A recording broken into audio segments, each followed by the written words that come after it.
So welcome back guys, आगे video लेके। तो गाइस आज हम करने वाले हैं दो प्रीमियम कोल्ड प्रेस जूसर का comparison, कूविंग्स auto 6 and Atomberg Althea. So cold press juicer लेते समय आपको कुछ बातों का ध्यान जरूर रखना चाहिए, जैसे कि उसकी assembly and convenience, build quality and size आपको जरूर देखना चाहिए। बाकी मेन चीज है उसकी जूसिंग परफॉर्मेंस, कितने आरपीएम पे वो काम करता है, न्यूट्रिशन कैसे रिटेन करता है, ये जरूर आपको चेक करना चाहिए। और आखिरी में जो मेन चीज है वो है उसकी क्लीनिंग, कितना ईजी है उसे क्लीन करना और मेंटेन करना। तो जल्दी से शुरू करते हैं और देखते हैं दोनों कोल्ड प्रेस जूसर का रिव्यू क्विक अनबॉक्सिंग के साथ। तो सबसे पहले बात करते हैं एटमबर्ग एल्थिया की। तो बॉक्स कंटेंट की अगर हम बात करें तो एटमबर्ग एल्थिया में आपको मिल जाता है सबसे पहले इसकी बेस यूनिट, और यहाँ पर जो एक्सेसरीज है वो है इसका हॉपर के साथ साथ आपको मिलता है यहाँ पर इसका फिल्टर, उसके साथ आपको यहाँ पर मिलेगा इसका ऑगर। देन यहाँ पर कुछ क्लीनिंग एक्सेसरीज मिल जाएंगी, जैसे कि एक ब्रश आपको मिल जाएगा, और यहाँ पर आपको दो कंटेनर मिल जाएंगे, एक पल्प को कलेक्ट करने के लिए, एक आपको जूस कलेक्ट करने के लिए। और एटमबर्ग एल्थिया में एक चीज मुझे काफी अच्छी लगी, वो है इसकी रेसिपी बुक। तो यहाँ पर आपको रेसिपी बुक मिल रही है। काफी बार ऐसा होता है कि लोग जूसर खरीद तो लेते हैं लेकिन रेसिपीज नहीं पता होती, तो ये जो रेसिपी बुक मिल रही है आपको इसके साथ, वो काफी अच्छी बात है ना। दूसरे जूसर की अगर हम बात करें तो कूविंग्स ऑटो 6 के अंदर भी आपको मिल जाती है इसकी बेस यूनिट, और यहाँ पर आपको सेम एक्सेसरीज मिल जाती हैं, जैसे कि हॉपर, ऑगर मिल जाएगा, फिल्टर मिल जाएगा इसका जो कि एक स्टील फिल्टर है, साथ ही आपको क्लीनिंग के लिए एक ब्रश मिल जाएगा, और कंटेनर आपको यहाँ पर मिल जाएंगे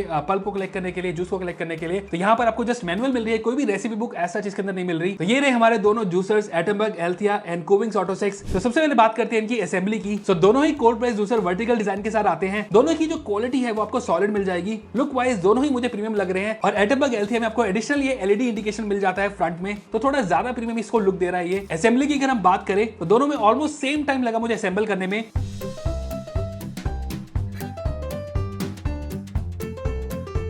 सो वर्टिकल डिजाइन की वजह से जो इनकी असेंबली है वो काफी इजी है। सो जो एटमबर्ग का जो फिल्टर है वो बीपीए फ्री ट्राइटन यूज किया गया है, ये highest quality food grade plastic होता है। बाकी जो कूविंग्स का जो फिल्टर है वो एक स्टेनलेस स्टील वाला फिल्टर है ना। हॉपर साइज की अगर हम बात करें तो 1.2 लीटर का हॉपर आपको मिल जाएगा एटमबर्ग एल्थिया में। कूविंग्स ऑटो 6 के अंदर जो हॉपर साइज है वो थोड़ा बड़ा है, यहाँ आपको 3 लीटर का हॉपर मिल रहा है, बट मैंने यहाँ पर एक इशू फेस किया था जो आपको आगे दिखाऊंगा ना। अब बात करते हैं इसकी परफॉर्मेंस की। सो परफॉर्मेंस टेस्ट में हम यहाँ पर इसका जूस यील्ड, जूस क्वालिटी और पल्प वेस्टेज रिव्यू करेंगे। सो दोनों से ही हम बनाएंगे एक mix fruit juice with Apple, beetroot, carrot and sweet lime. साथ ही हम बनाएंगे इसके अंदर आलमंड मिल्क। दोनों cold press juicer wide hopper के साथ आते हैं, व्हिच मींस आपकी प्रेप टाइम एकदम कम हो जाता है। फ्रूट्स वेजीज बिना चॉप के डायरेक्टली इसमें आप डाल सकते हो। सो एटमबर्ग में सेफ्टी का खास ध्यान दिया गया है, जब तक हॉपर की लिड बंद नहीं होगी ये स्टार्ट नहीं होगा, और जब ये रेडी हो जाएगा आपके पास फ्रंट में आ जाएगा ये व्हाइट इंडिकेटर, जिसका मतलब है ये रेडी टू यूज। ना जूस हमारे रेडी हो चुके हैं और दोनों का जूस मुझे काफी स्मूथ लगा, और टेस्ट में ऑनेस्टली काफी बड़ा डिफरेंस मुझे नहीं लगा। हालांकि जितना कम आरपीएम होगा उतना बेहतर जूस क्वालिटी आपको मिलेगी, क्योंकि ऑक्सीडेशन इसमें कम होती है। यहाँ पर जो एटमबर्ग है वो 40 आरपीएम पे रन करता है, और कूविंग्स में जो आरपीएम है वो है 50 आरपीएम। ना क्वांटिटी की अगर हम बात करें तो क्वांटिटी एकदम सेम मुझे लगी। यहाँ पर आप एक चीज मेन चेक कर सकते हो, वो है इसकी फ्रॉथिंग। एटमबर्ग में फ्रॉथ थोड़ी मुझे कम लगी, एंड अगेन वो ऑक्सीडेशन का होता है कि जितने कम आरपीएम पे वो जूस उसने बनाया उतना आपको ऑक्सीडेशन यहाँ कम मिलेगी, तो फ्रॉथ कम होना एक अच्छी चीज होती है। बाकी यहाँ पर आप चेक कर सकते हो कि कूविंग्स में जो फ्रॉथ है वो भी कम है, but as compare to Atomberg वो उतनी कम नहीं है। और यहाँ पर अगर आप पल्प को चेक करो तो पल्प अगेन दोनों का ड्राई है, बट यहाँ पर अगर हम कंपेयर करें तो एटमबर्ग का जो पल्प है वो ज्यादा ड्राई है कूविंग से। और आमंड मिल्क की अगर हम बात करें तो यहाँ पर सोक किए हुए आमंड आपको डालने हैं जस्ट थोड़े बहुत पानी के साथ, और यहाँ पर दोनों ही जूसर ने आमंड मिल्क निकाल दिया है। मेन चीज है कि आलमंड मिल्क निकालना कितना इजी हो गया है। इजी टू यूज की अगर हम बात करें तो एटमबर्ग एल्थिया में आलमंड मिल्क थोड़ा इजीली मुझे लगा प्रोसेस हो गया।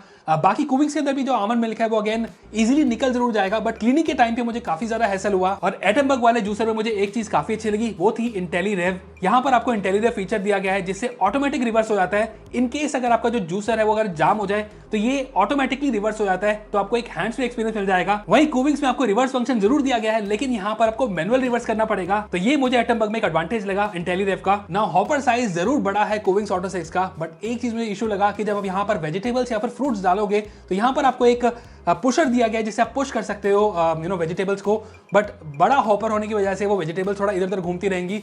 ये मुझे एक इशू लगा, तो बार बार मुझे इसे ओपन करके वेजिटेबल्स को रखना पड़ रहा था, तो ये इशू स्पेसिफिकली शायद मुझे फेस हुआ। बट बड़ा हॉपर होने की वजह से भी यहाँ पर मुझे लगता है कि थोड़ा सा इशू लगेगा। वहीं कॉम्पैक्ट हॉपर जो है 1.2 लीटर का एटमबर्ग एल्थिया का, वहां पर सारी चीज डालने के बाद लिड क्लोज करने के बाद मुझे एक बार भी इसे ओपन नहीं करना पड़ा, इसने ऑटोमेटिकली ही यहाँ पर जूस प्रोसेस कर दिया। बाकी जूस बनाने के बाद जो मेन चीज होती है वो उसकी डिसअसेंबली एंड क्लीनिंग। तो डिसअसेंबल करना दोनों जूसर को काफी सिंपल लगा, तो जैसे आपने उनको असेंबल किया था वैसे ही वो डिसअसेंबल हो जाएंगे। बाकी जूसिंग के बाद जो मैं बोल रहा था मेन टेस्ट होता है वो होता है इसका क्लीनिंग करना। सबसे टफ होता है फिल्टर को क्लीन करना, स्टेनर और जूस को चैम्बर से क्लीन करना। तो यहाँ पर जो एटमबर्ग का स्प्लिट फिल्टर है वो इजीली क्लीन हो जाता है और काफी आसान होता है इसे क्लीन करना। बस रनिंग वाटर के नीचे आपको उसे रखना है और वो क्लीन हो जाएगा, तो ये मुझे बहुत अच्छा लगा। और यहाँ पर आप देख सकते हो कि एक पल्प आउटलेट भी दिया गया है, तो जो स्टक पल्प है वो भी आसानी से निकल जाता है ना। अब बात करते हैं कूविंग्स ऑटो 6 की, तो क्लीनिंग में मुझे थोड़ा टाइम ज्यादा लगा एटमबर्ग के कंपैरिजन। आप यहाँ पर देख सकते सकते हो कि ऑगर एंड फिल्टर में काफी ज्यादा पल्प स्ट्रक हो गया था, तो क्लीनिंग में अगेन मुझे थोड़ा ज्यादा टाइम लगा। बट मेन चीज है इसका फिल्टर क्लीन करना, वहां पर मुझे स्क्रबिंग करने के लिए इसका